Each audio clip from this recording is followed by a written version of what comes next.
Hello, this is your host, Todd Lord, for the Praise of Folly podcast. I am joined by Keith Preston and Brenton Lengel, and we're here to talk about, in part, the whole Breadtube drama. Anybody who follows my channel will know that I recently interviewed Caleb Maupin on this. In part, he wrote a book about it, though it's a lot more than just Caleb himself. It's a really big thing, and of course, you're sort of well positioned within this to sort of be in the eye of the storm.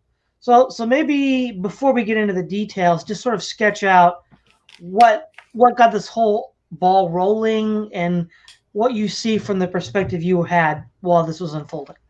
Sure. The ball rolling on Breadtube or the ball rolling on Caleb's fight with Breadtube? Well, I think Breadtube first, because Caleb isn't the only person they've picked a fight with. Yeah, absolutely. Okay, so from what I can gather, because I started following Breadtube kind of before it was Breadtube, like I first became aware of ContraPoints and like American Johnson and all of them like well before they were big. And this makes sense for me because, you know, I'm a former activist with Occupy Wall Street, and I've spent years and years arguing online. Famously, I argued with ANCAP so long I fought the final boss and wound up debating David Friedman.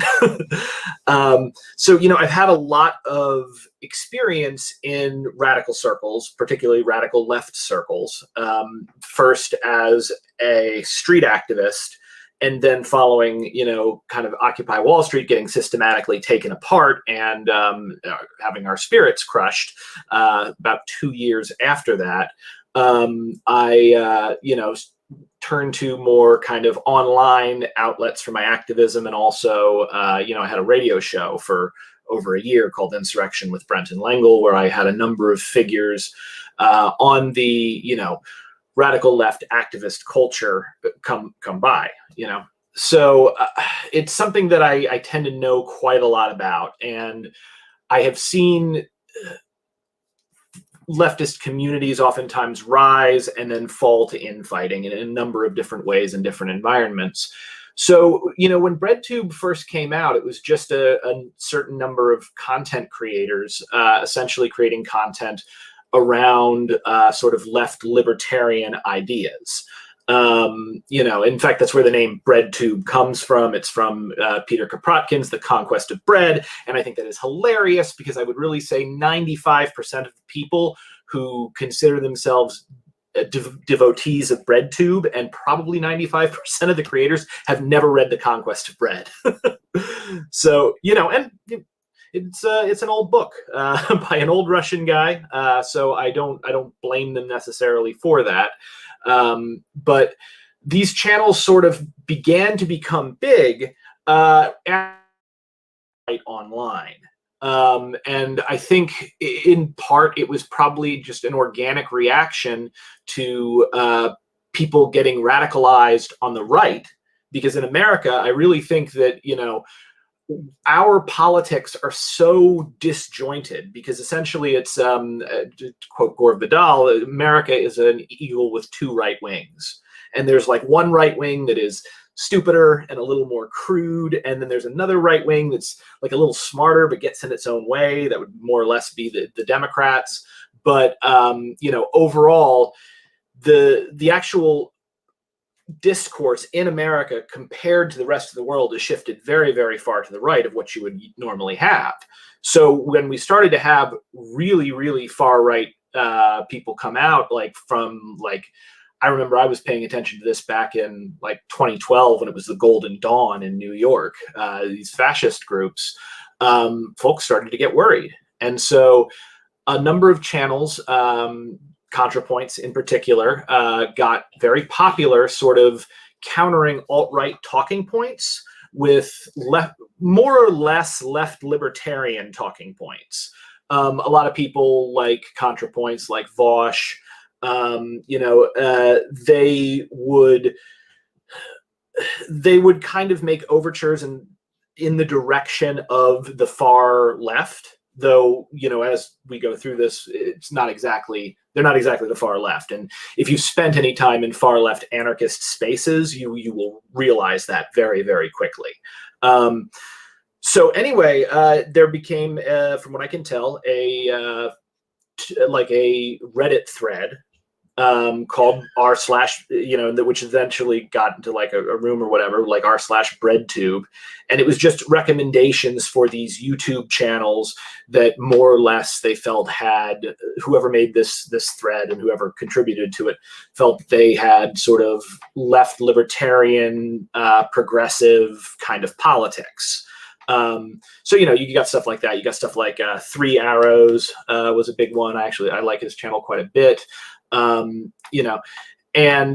So as this thing began to get very big, and creators began getting like profiled in the New York Times, and other creators, I think like H Bomber Guy, for instance, did that delightful stream with AOC, like right before the election. And there was a big sort of fracture in the more or less Breadtube community over that, where there were essentially 2 factions, where there were the more radical faction that wanted to reject electoral politics entirely, and the more reformist faction that kind of turned their channels towards the election of Joe Biden. And I'm not going to get in and parse that, because there's good examples and bad examples of that kind of ideology on both sides there, I think. But there suddenly became a fracture. And I think what then fed into this was Caleb, who was is a real reporter and real activist, like real street activist. He's been there for years. That's where we met, at Occupy Wall Street. Kind of came in and started building his own YouTube channel in the fallout of COVID, because he'd had it for years, but like it hadn't gotten particularly big, and he hadn't put a lot of effort behind it until, oh, look, we've all got to stay home. So, and Caleb is, he's a tanky, which is different than a left libertarian. They have different values. They are different personality types. They very much have similar goals to a certain extent, but then even for that, Caleb is unusual as a tanky, because he's more like in the realm of, I don't want to categorize him, but people will call him a dangist.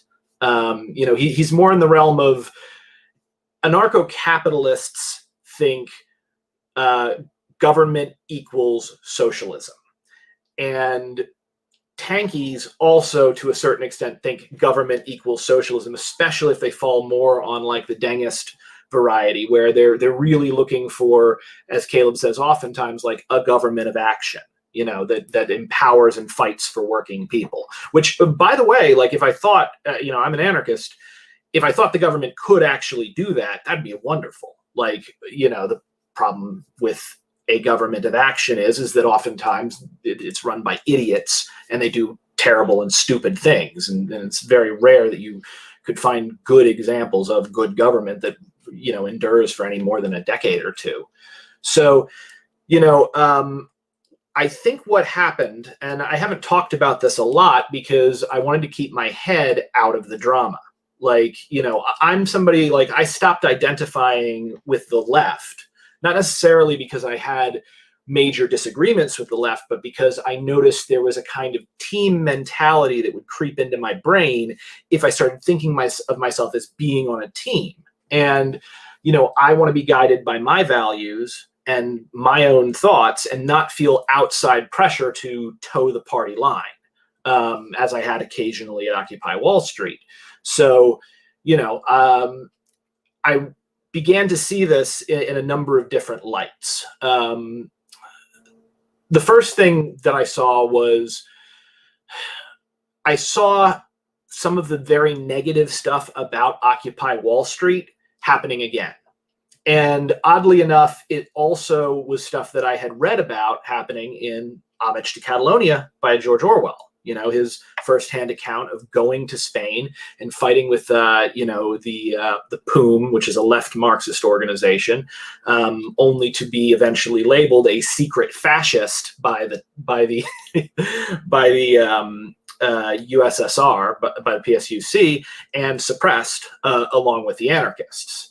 And similarly, you know, I remember like with Occupy Wall Street, we had Naomi Klein, excellent filmmaker, incredible activist, come to the park and talk to all of us.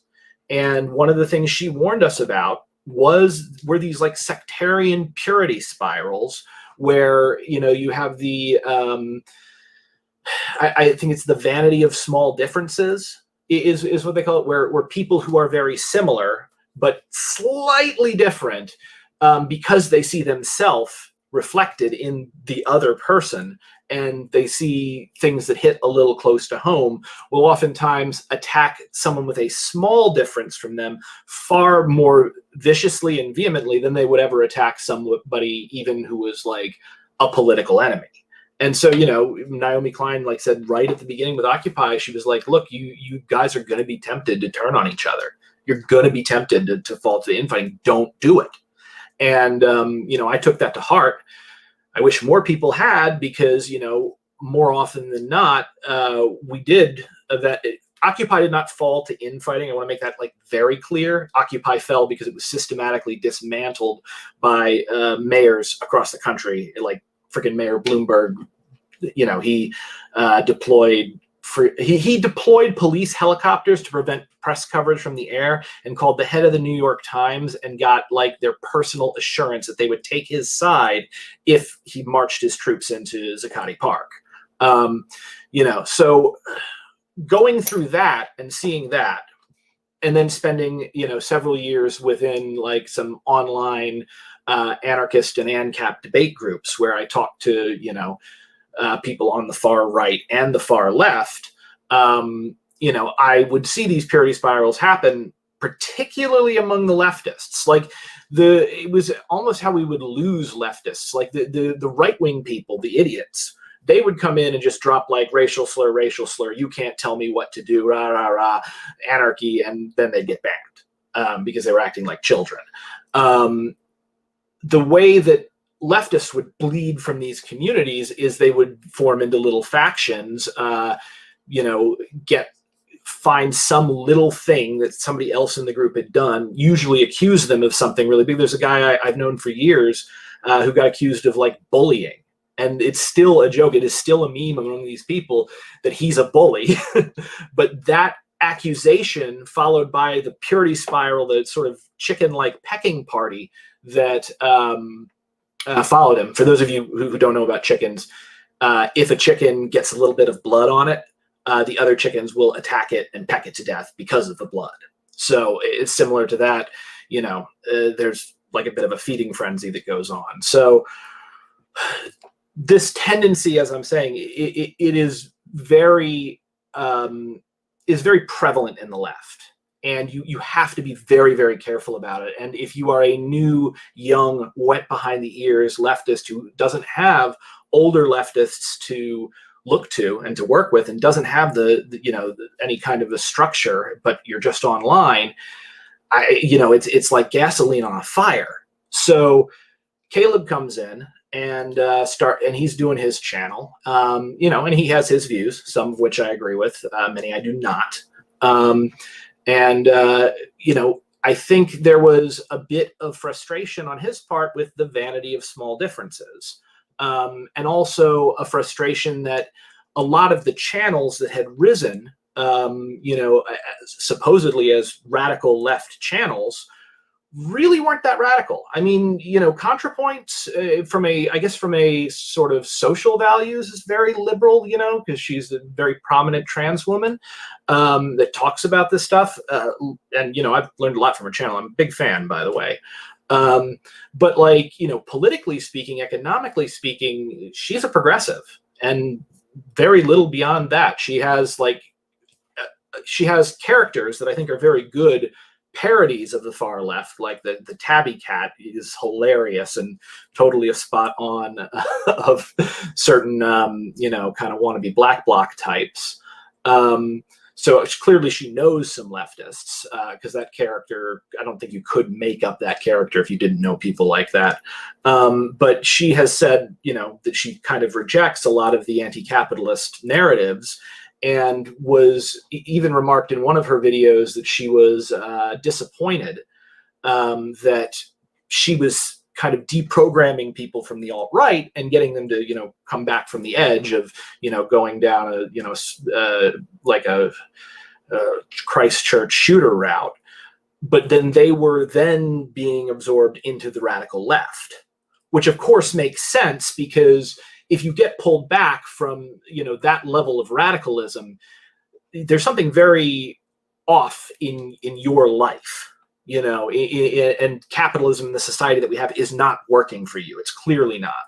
So it totally makes sense that they would become another kind of radical.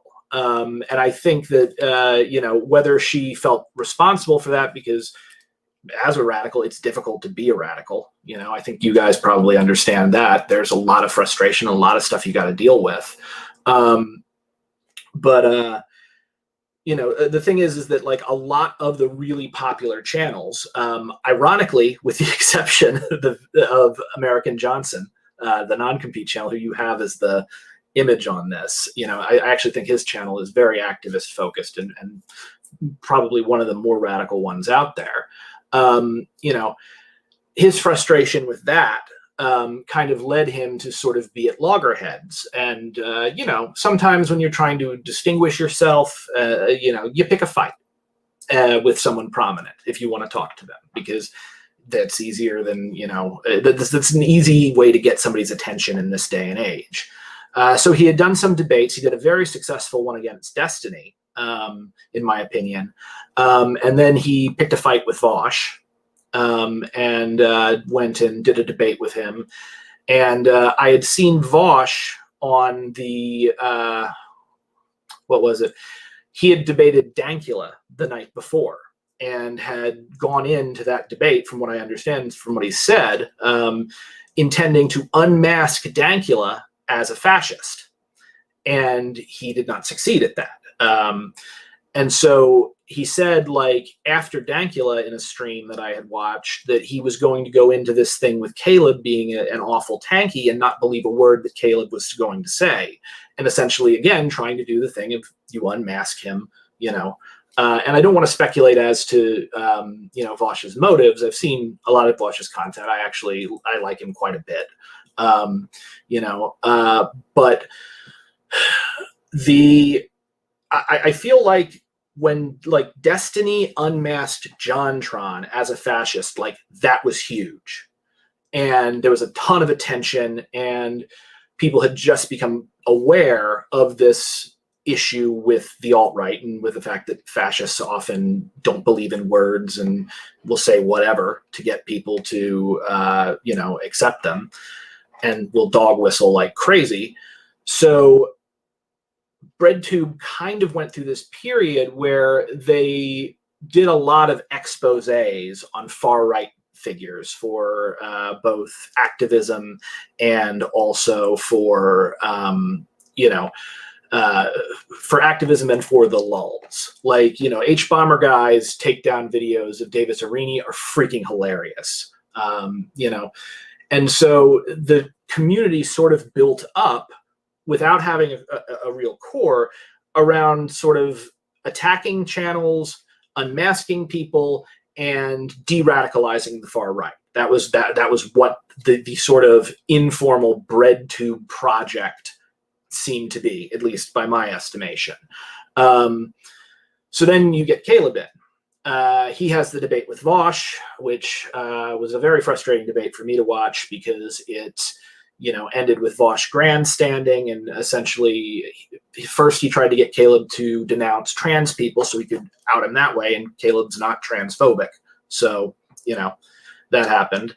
And then the second thing was that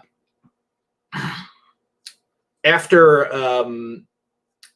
the second thing was then he tried to get him on China, and Caleb, being a Dengist, being someone who is interested in anti-imperialism, is not going to denounce China.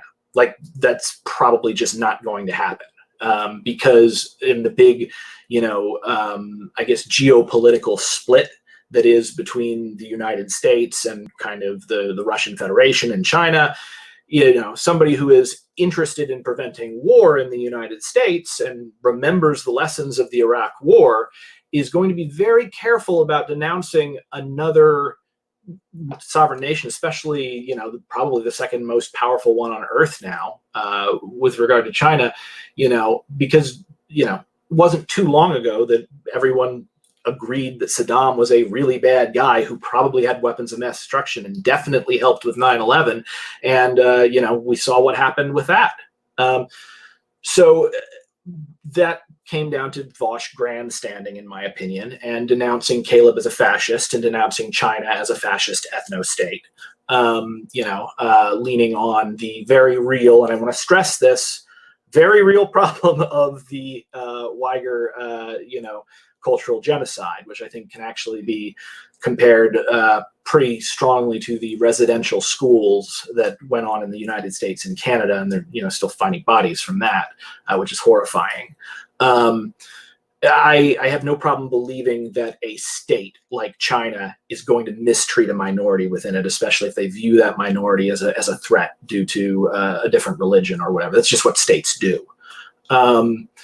So anyway, after that denunciation, what we saw happen, or at least what seemed to happen, was someone went combing through Caleb's videos, found a 2-year-old video buried deep where he interviewed a TERF, trans exclusionary radical feminist, named Jyoti Brar. Jyoti Brar, I would say that what she had to say in that interview stupid, just incredibly dumb, even from a Marxist standpoint. But she said some fairly transphobic stuff and put it in Marxist language, and Caleb didn't push back because he was doing an interview and he's a freaking professional. And unless you are doing a hostile interview with someone, you're not going to push back, So from there, that was pulled out, and a number of channels began to kind of attack Caleb. The big ones being, I think, a guy by the name of Bad Empanada, followed by Thought Slime and the Serfs. Thought Slime mentioned Caleb briefly in a video, called him a Nazbol ghoul,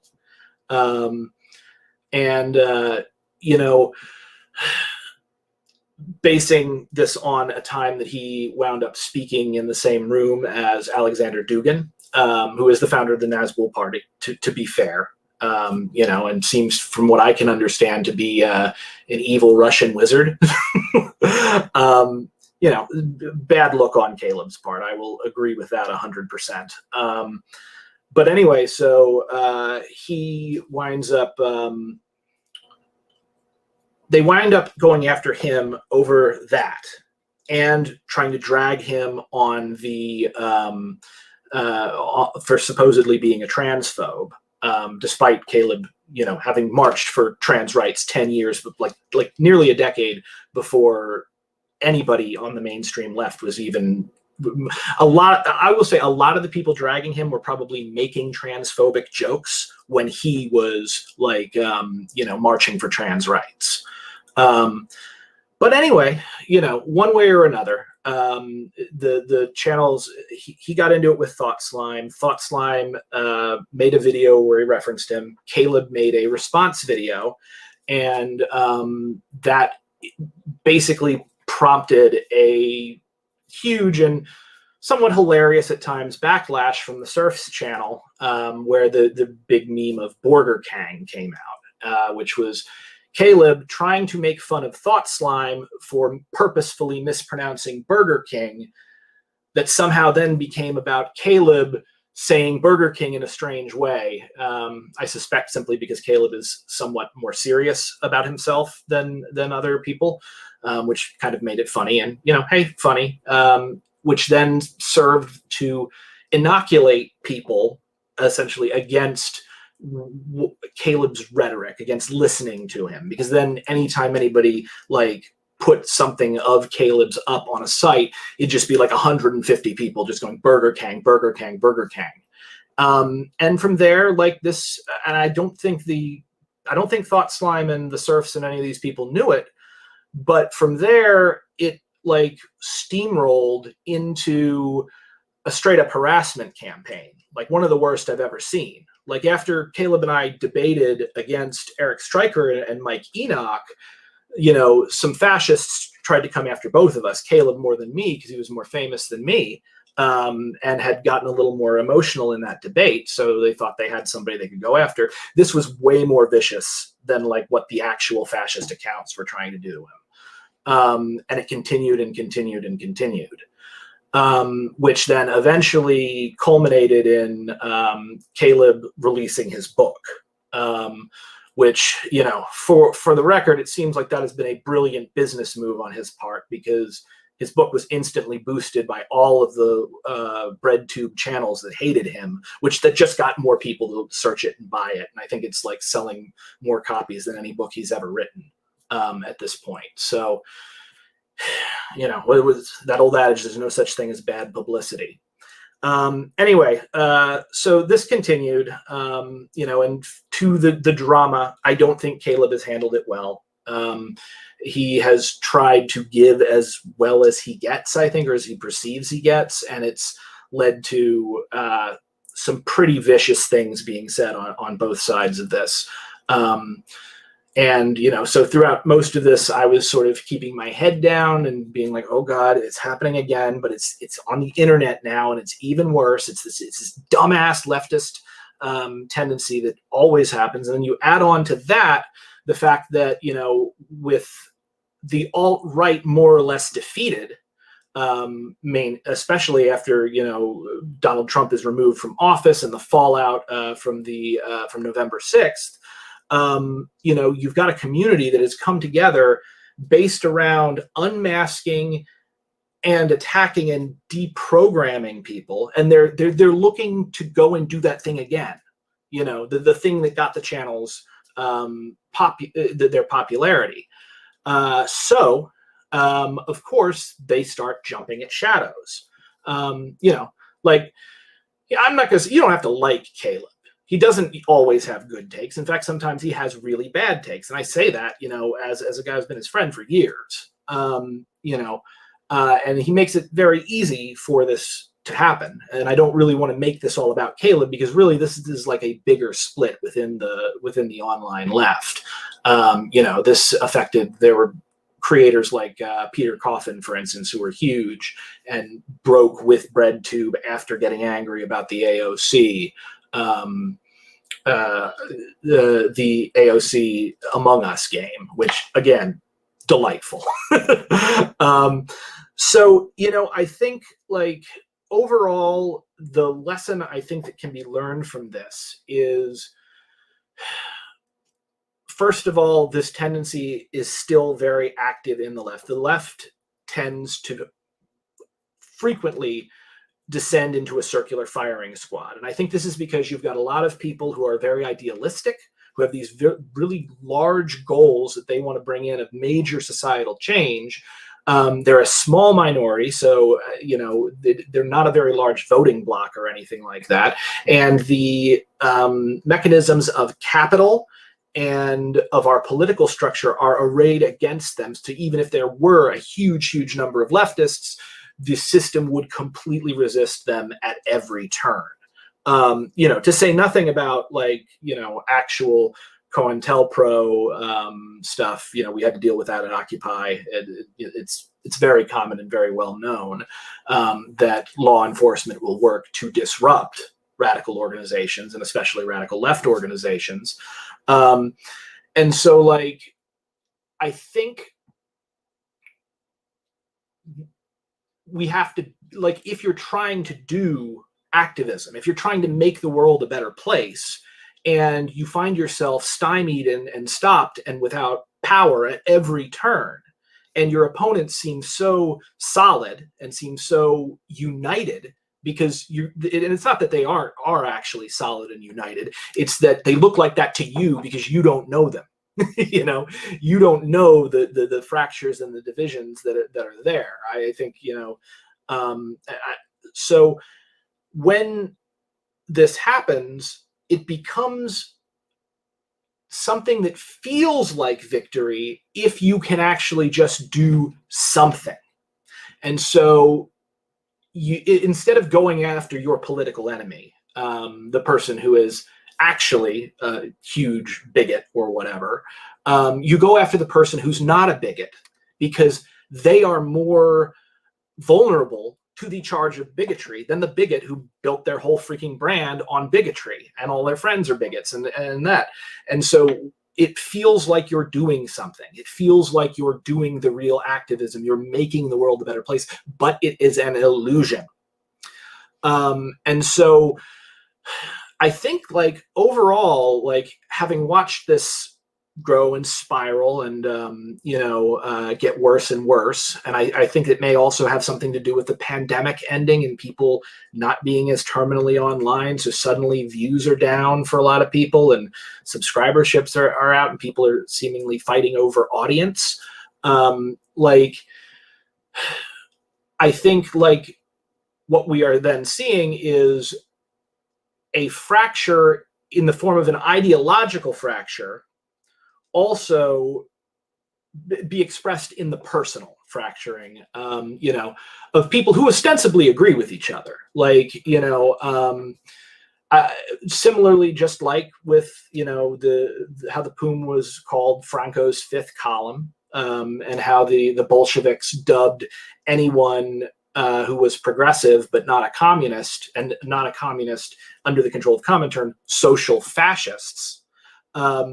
You see people throwing around these snarl terms and attacking whoever they can in an attempt to, I think, exercise some power and to make themselves feel like they have accomplished something.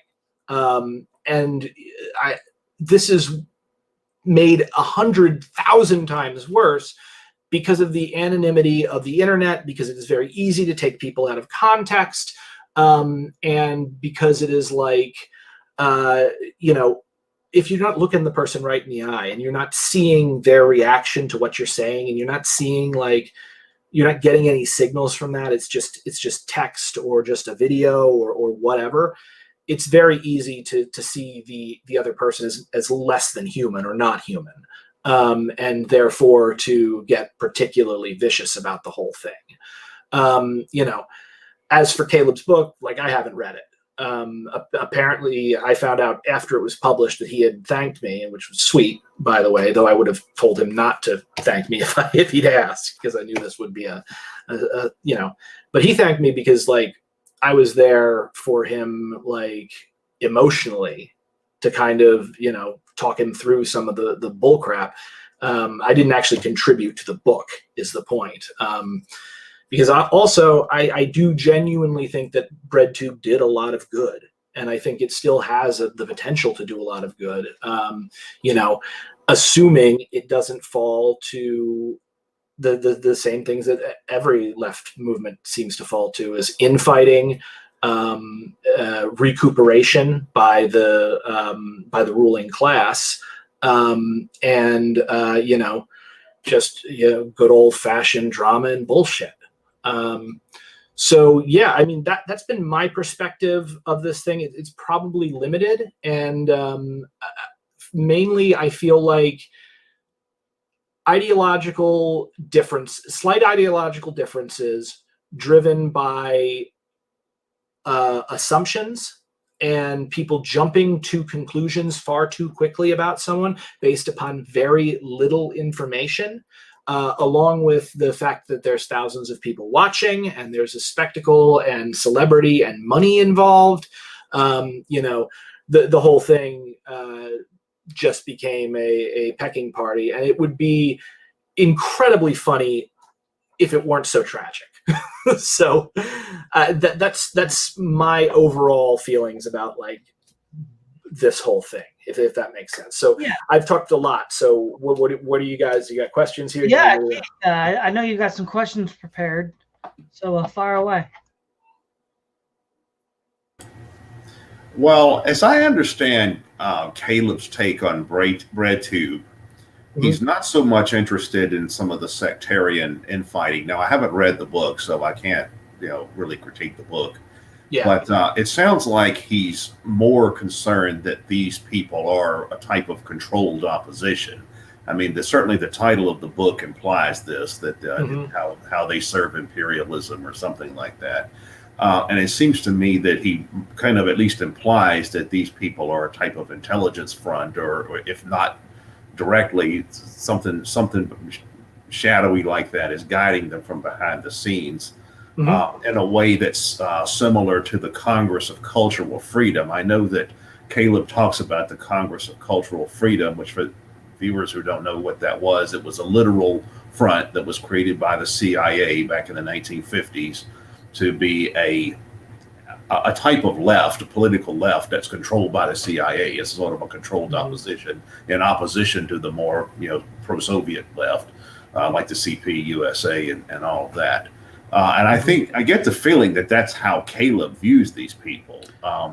And I know that I did read an excerpt from the book where he's talking about Vaush, and he talks about how Vaush has been suspected of being involved with kiddie porn, and that he's suspected of perhaps being the implication that I see in that is that Vaush, it sounds like, from just looking at it from that angle, it sounds like Vaush is somebody that could easily be accused of being having been turned by the feds and is essentially a Fed operative. I mean, what's your take on all of these theories?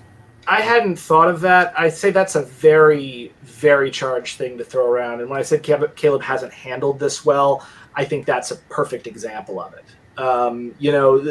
From what I have seen, there's no evidence whatsoever that Vaush has been involved with such a thing. I think he might have had some bad takes around the age of consent. But keep in mind, I've argued with ANCAPs for years. That's like ANCAP talking point number one. Well, that's an issue that among anarchists that goes back for decades. Decades ago, the Journal of Anarchy, a Journal of Desire, used to put out pro-pedo articles and stuff like that. So that's not new per se in those circles. Yeah, exactly. So I think Caleb was more or less trying. I don't want to speculate on that actually, but what I'll say is I don't think that's an accurate picture of Vaush. Vaush has a lot of things. I don't think that you should ever make that kind of accusation if you do not have proof positive that it is true. I would say, and again, I haven't read the book. I have a copy, so I am going to eventually read it. This is the thing that I would say. Caleb has this view that Breadtube may be controlled opposition. And this is a common thing on the left that people are paranoid over because there is a lot of control. Yeah. Yeah. But I mean, it's a real thing. Like at Occupy Wall Street, we had infiltrators. There was a guy pretending to be a member of Occupy Wall Street who was later outed as an NYPD police officer because he was later infiltrating a biker gang and attacked a family on the West Side Highway, in New York, busted a guy's window in and stuff in a fit of rage. I watched a guy at Occupy in Union Square after we'd been chased out of Zuccotti. We had a big free food table set up, and I watched a guy come by with a circular sort of ball of some kind, looked like a piñata, and he just hit it, and boom, ashes all over the food, ruined, and then just walked away. People turned to the cop, are like, "You gonna do something?" And the cop's like, "Nope." I watched a guy at N17, the biggest Occupy march, when we had something between 35 and 50,000 people in the street. Early on in the day, we had just done this whole thing where we had talked to everybody. We were going to go on a subway protest. We talked to everybody about how important it was to pay for your ticket. Do not jump the turnstiles, because New York had that broken windows policing idea at the time, and the police would come down on you super hard for very minor crimes. And I watched a guy try to talk people into jumping the turnstiles.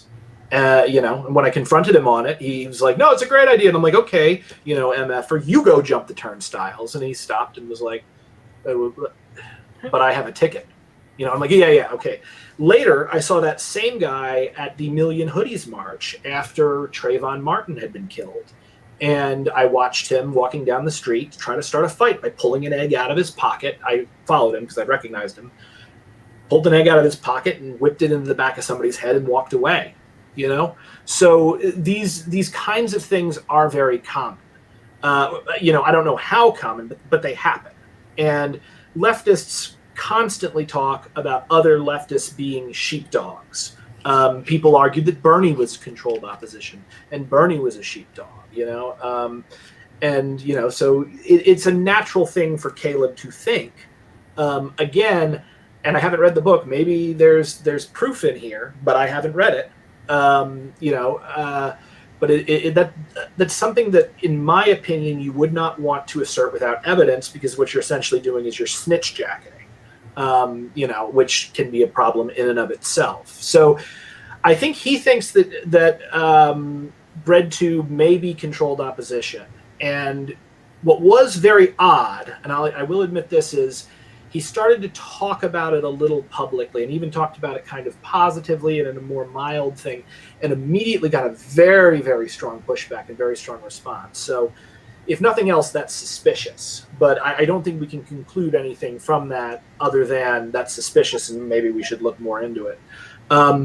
Could the feds be behind Breadtube? You know, the thing is, it's a decentralized movement. You know, there is no real formal Breadtube. Could YouTube have rejiggered the algorithms to try to push, you know, left-wing content to counter the far-right content and not told anybody? Yeah, probably. I could see that they have the ability to do that. At least I would think they would. I don't have, I'm not a programmer.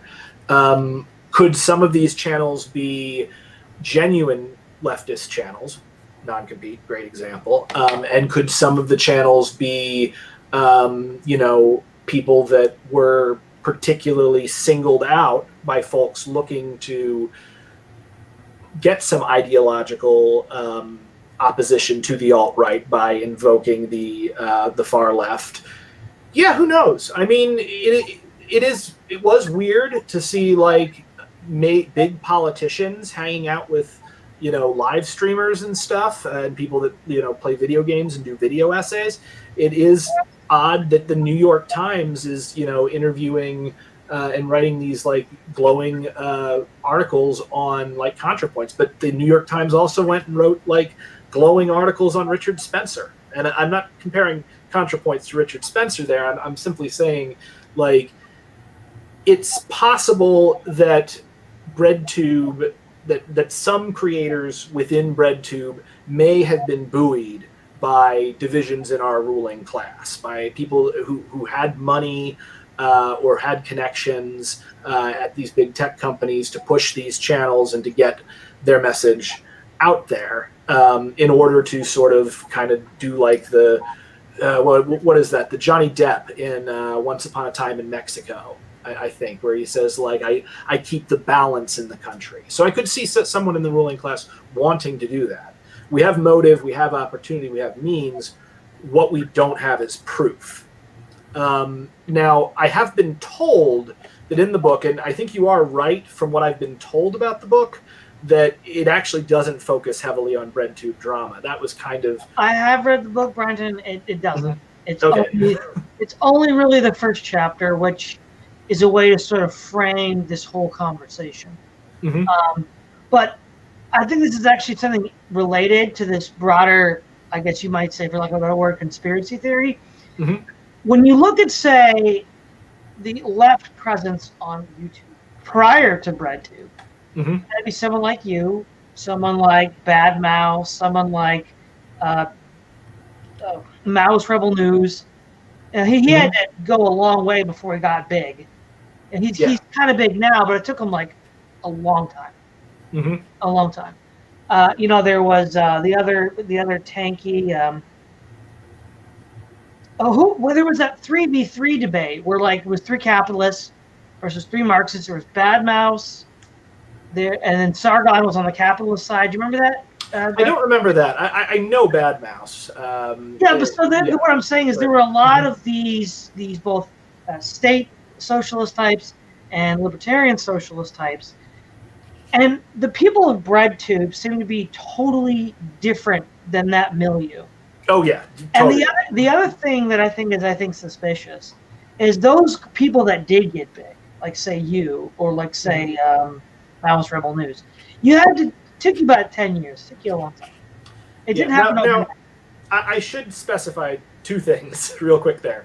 As I'm not big. I've only got like 1,700 subscribers, but I'm getting there. Most of my content, my online content, was done on Facebook, and that did get pretty big over like 10 years. But yeah, I would agree. And I built. What I mean is, it feels astroturfed, right? A lot of these older left people had to put in their dues. Yeah. They had to put in their time. They had to work up within the either real world, like Caleb, or the internet, like say Mouse Rebel News, or some of these other, like Bad Mouse or all these other guys. Yeah. This all seems suspiciously astroturf in the sense that it came out really quick, really fast, with a lot of really good production quality that none of these older guys had. They might have it now, but they've been at it a while. Yeah, and that does seem a little suspicious, I think. It does, though. Also, I mean, if you look at ContraPoint's early content, like before she realized she was trans, and before she went through her transition, I think she took a lot of it down, actually, which was a shame because some of it was really good. But like, yeah, it had some high production values, and clearly there was a bit behind it. But also, you got to think the technology also got there, like just at the same time. And also think about like who is doing the boosting. If this is some sort of clandestine organization, like in law enforcement, these people are buttoned down. These people are. Like, yes, as Caleb likes to mention, and by the way, the CIA did fund like Jackson Pollock, which is hilarious, and a lot of other like abstract painters in the past. They have tried to use culture as an ideological weapon, So I could see them finding someone like ContraPoints and possibly funding them or pushing it, like in the sense that it's possible. But I think it'll be a long time before any of us know for sure or have proof positive, because, just as easily, and I'm a big believer in Occam's razor, the technology was there, and also like people. The whole thing with the internet is like going viral and getting that video, that thing that is that touches a chord and can get shared quickly between so many people. So yeah, on one hand, these channels did get big very, very fast and did get mainstream support very, very fast, but also like, the culture was probably there. When Trump won in 2015, and you had, the Unite the Right rally and the all the stuff that happened after that, like there was bound to be a cultural backlash. Like you cannot do bound to be a backlash, but yeah. But I think what Caleb is saying, and I think he's onto something, is why did it take this form? Yeah. A form that is very friendly to U.S. foreign policy, a form that doesn't really criticize the capitalist structure, which again, the old left, even like Chomsky, would have been, even he seemed to have changed a little bit on that. He was famously razzed for attacking Trump for pulling out of Syria or threatening to pull out of Syria, which, everybody's like, well, Chomsky should be happy with that. The point is, why did it take that shape? And I think maybe another way to put it is, okay, maybe it isn't. Maybe it's just totally happened that way. But it is interesting that either of those, no matter which assumption you have as the back for what you actually see, it doesn't make it any different. So I would say on Caleb's defense, that something does seem to smell. I mean, I won't say it's not suspicious. Because again, I haven't read the book. I know that there are some connections with a guy that had been a cult deprogrammer with the Moonies. Like he had been a member of that Mooney cult that used to own. I always forget if it's the Washington Times or the Washington Examiner. I just know it's hilarious when like Republicans try to throw something from that publication. I'm like, that was owned by a cult, right? It's the Times. It's the Washington Times. Yeah, the Washington Times. Good. Yeah. So like there was that one guy who has been associated apparently with this, but ironically, it feels to me a bit, and I guess I'm kind of naturally taking the more skeptical position here, which I didn't expect. But like, it's that feels to me without proof positive, like guilt by association. Again, is it suspicious? Yeah, sure. But I don't know if we can, conclude anything from that again without evidence. This is probably me also. I try to be very careful when I come to hard and fast conclusions, because my brain will sometimes make connections very quickly and it'll feel really right. And I know, no, wait, hold on. And just because that is plausible and possible, it doesn't necessarily mean it happened. So yeah, I mean, that seems to be what the most of the book is about. I think, the little bits that I've skimmed, if you get rid of the drama and the in my opinion, like petty, interpersonal bullcrap, like, and I understand it. I don't approve of it. It is important for people to be educated about this tendency, because even if like Breadtube even if Breadtube doesn't serve imperialism, even if it's just a coincidence, and these aren't astroturfed channels, like it's not like the state couldn't do this some other time, and it's not like it shouldn't be something people should be looking out for. I'll also point out that tankies, because I've said they're very different. What's the term? Temperament wise, they are very different than anarchists, which is why I think it was silly for there to be what I thought might be a fight over potentially like poached subscribers or people grabbed from one tendency and recruited into another. Like the type of person who becomes a tanky is very different from the type of person who becomes an anarchist. There's occasionally one or two that will waver in between, but I mean, this is if we use the Dungeons and Dragons thing, this is chaotic good versus lawful neutral.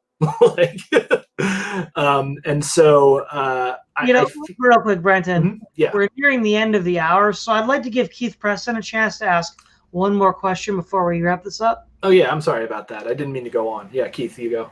From what I've seen of Caleb's work on these issues, and I'm probably expanding the topic a little bit here beyond just Breadtube itself, but it seems to me that the issue that he has is the same one that a lot of these so-called tanky people have, and many of my friends are tankies. I've been going back for decades now, including some old left tankies, but like people that were in the Paris Revolution in '68. But the Situationists, the Situationists. No, CP, Communist Party of France. Oh, okay. Yeah. I mean, some old like '60s, '70s European Maoists and stuff like that. But and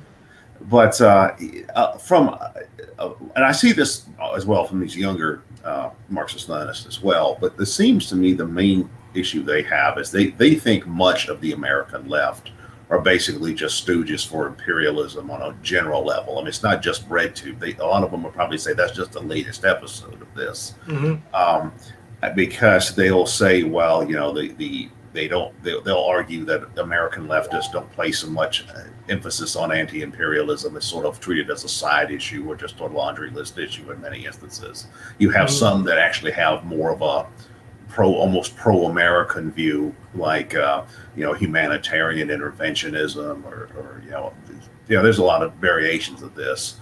But I have noticed that among the younger wave of leftists that I've seen coming along, like Gen Z leftists or whatever, and that overlaps with this Breadtuber thing.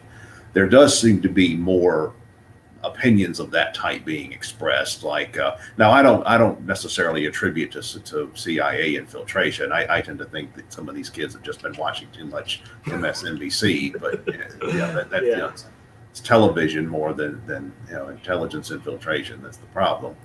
But I do see that as being an issue, but you do find situations where you have individuals that do seem to have some kind of intelligence connections, like an issue that came up recently with this fellow Alexander Reed Ross, who was like sort of I guess you could call him an Antifa intellectual or something like that. But that professor guy. Yeah, he's a professor of geography at Portland State, but he's huge in these the anti-fascists or anti-haters or whatever they are. But he recently was found to be working with something called the Network Contagion Research Institute, which is like this think tank that includes all these former attorney generals and basically CIA and FBI and stuff like that, cops, and it's basically a law enforcement think tank.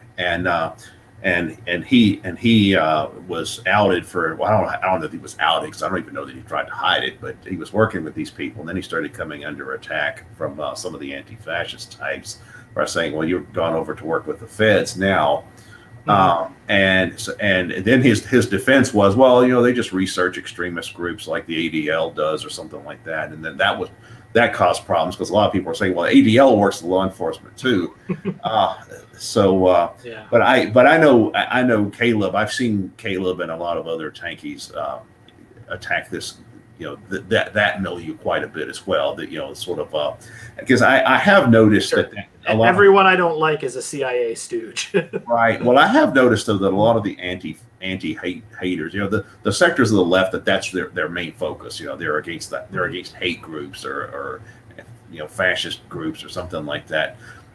There's some of those do seem to overlap with the more anti-imperialist or whatever you'd want to call it. Like this same guy, Alexander Reed Ross, he had this really lengthy thing he wrote some years ago where he connected all these supposed dots between Russian fascists and the Iranians and China and Assad and the Russia Today and the far right and the League of the South, or all kinds of stuff like that. He spins this idea that Russia is sort of the epicenter of world fascism and working the left and right opposition, in the West with against the center. That's kind of a narrative some of these people spin, and I know Caleb is engaged in a lot of pushback on that from what I've seen of his commentary. So I do think that aspect of it is interesting. Also, another related to this is how does this overlap with the conflicts I've been seeing lately between the Young Turks people and then the Jimmy Bull and Martes? I mean, is that in any way related to any of this? Because it seems to be some of the same issues, only the players are older, but some of the issues seem to be the same. Somebody's an Assad apologist and somebody else is an imperialist stooge Keith, that will have to be for another episode. I don't think we can actually get into that now. Okay. I'm just wondering who was connected to these same set of issues. I can answer that very quickly, and maybe we can go into more depth on it. That's some drama that I have done my best to not pay any attention to. But from what I understand, it seems to be an argument like within leftist media circles. So there seems to be like an alliance in like the gray zone, which and probably RT and stuff.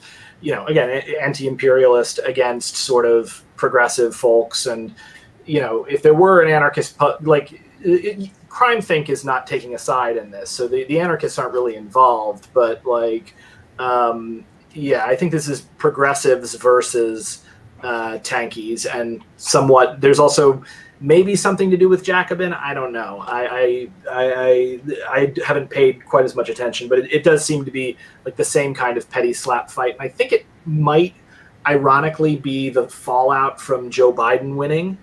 and there not being a clear enemy to unite them anymore.